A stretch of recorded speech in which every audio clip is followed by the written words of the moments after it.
personally, during trainings mo kasi, para kaming robot na ilang years namin paulit-ulit na ginagawa yung mga programs namin. And at the same time, training siya. Pero, we keep ourselves entertained in a way na tinatry namin magbiruan, mag-incorporate ng something new na kami-kami lang, na kami yung kasangga namin sa isa't isa during those hard times. And, ayun, kahit walang pera, kahit ano, siguro appreciative kami lagi na hindi namin kailangan ng malalaking bagay, pero masaya kami sa kung maliliit na bagay na pwede sa amin. Kumbaga po yung simula sa amin, parang in general, life is already bittersweet or bitter. Pero yun nga, katulad sabi ni Josh, parang yung bitter na yun, na nagawa namin ng paraan para maging sweet pa rin siya kahit pa paano. So, kahit na pautot yung ginagawa namin, parang naging masaya kami na yung mga small bagay na, accounting bagay na pinagsasaluhan namin, yung mga ganun, wala, lasing baon. Kung isipin mo, mga small bagay na kasi ako lang yung may baon, ganyan. Pero, nakakalungkot isipin na wala yung iba. Pero, nagagawa namin siya paraan ako. Kasi share tayo, kahit Netflix naman sa bahay. So, kahit sabihin na in other people's eyes, baka sad moment siya. For me, masaya siyang moment. Yun yung mga bagay na binabalik-balikan namin.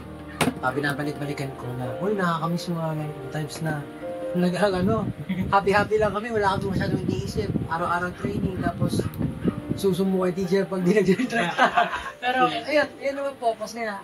Tsaka yung hindi ako ni Justin. Always, lagi, kapag binabanggit yung simula, masaya yung moments na bumabalik.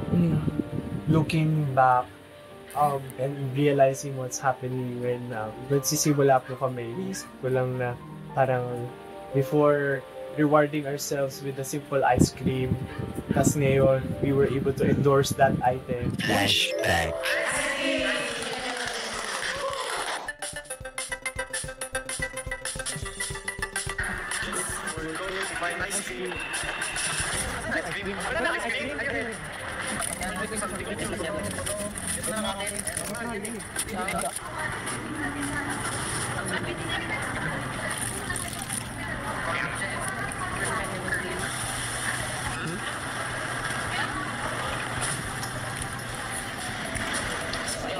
Kumakain na sila, ako ni Ma. Hindi ako kain na isa. Ako mag-lunch. Di ba? Free ice cream. May sagot na may story. Pero nakain ko na yung story. Nawakan mo na yung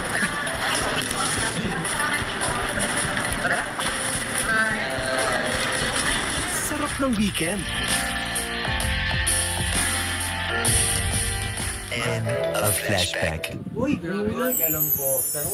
Siguro po ako, mga simple things na part of pagbili ng, let's say, drink lang sa convenience store, pagkain ng Dunkin', let's say, bago pumasok ng office, and ngayon, parang dati, ganun, consumer kami and all, but now, we were able to nag-endorse na kami nung gano'n. Hindi naman namin ina-expect during that time. Gusto lang na uminom, kumain. Nung nagsa-start kami, nakakatakot yung simula. Kasi unang-una po, nag-start kami ng something na wala kami tinitignan sa unahan namin na para sundan kung paano ba siya tamang gawin.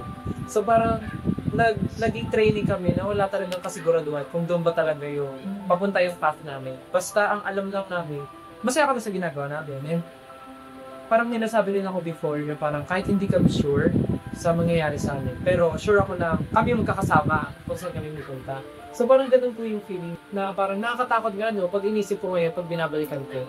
Parang pala talaga, parang kalokohan din yung nangyayari before na nagte-training kami pero para sa wala. Parang hindi sinasabi sa amin kung para sa yung tinitraining namin. Nagte-training kami na manalo kami kita. So parang nakakatakot siya, but going back to our opportunity days, sobrang nagiging inside joke na siya sa amin ngayon. Nadadaanan namin sa Makati yung dating mall na pinagbibinihan namin yung food na pinibilahan namin ng mga shawarma, yung mga ganun, parang, uy, dati yung budget natin sakto lang pambili ng pagkain ngayon, may problema na natin yung pangasahe pa uwi, mga ganun. So parang, ang cute lang na isili na pag binabalikan namin yun.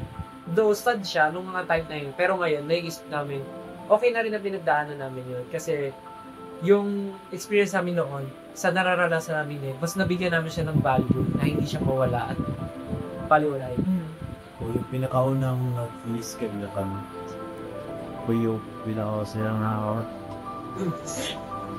Kaya parang feel namin na pinaktabi ng artist. Kaya parang nakikinig kami sa Flashback. 3, 2,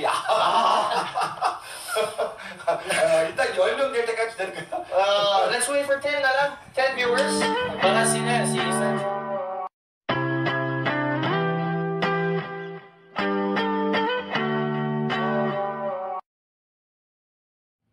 End of flashback. Ito magsis eh. Successful. Step by step. Do you still remember that day? The hours. Naalala ko ako yung nasa ano kami, nasa Showtime ba yun? Or sa EBS. Ano yung aso? Yung yan, tapos nakita natin sa Twitter, trend hit number 1, tapos nagtatalunan tayo sa dressing room. Kasi first, mga kapag-release. So, first release natin, kumain pa tayo sa crab eh. Ano yung naiwan natin yun? Classes. Oo, libre mo yun eh. Libre mo yun. Libre mo sa atin si ano pa. Nalimbo tayo ng crab, yung first tinaguha release natin. Libre mo yun, Josh. Ay, oo, tama. Libre ko nga yun. Libre mo rin yun. Oo, libre natin lahat yun. Tama. Hindi ko na-gets. Pero yun, siguro during those times, kahit walang naniniwala or hindi pa kami, parang cringe pa for siguro yung madla o yung mga tao. Parang naging lessons is ganun siya. Kami nga, yung mga dito, minsan, si Ken ata, minsan nahihiya pa talaga siya mag-laro, share. Syempre, depende kasi, minsan di kami proud din talaga sa ayos namin during those times. Pero kung may pagkawala kasi akong pakialam, parang feel ko, may successful kami, no matter what. Siguro ganun na yun. Ayun, may uncertainties, pero at least, nangyari nga talaga. So, alam mo yun, parang nakaka-proud. Pero kung hindi man, at least we tried. Kasi yun eh. Pag hindi pag-try, mas nakakapaghinaya. Parang I wonder lang, saan galing yung confidence na parang something will come out of this talaga? Wala, sa hangin.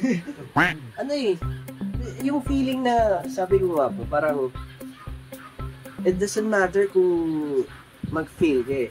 Pero yung mindset mo, kung naka-design yun as, alam mo, mag-work no matter what, or you do whatever it takes to make it work. I'm sure it'll work. Diba? Parang eventually, basta hindi ka sumuko. Feeling ko, lahat naman titigil kapag tumigil ka. So like,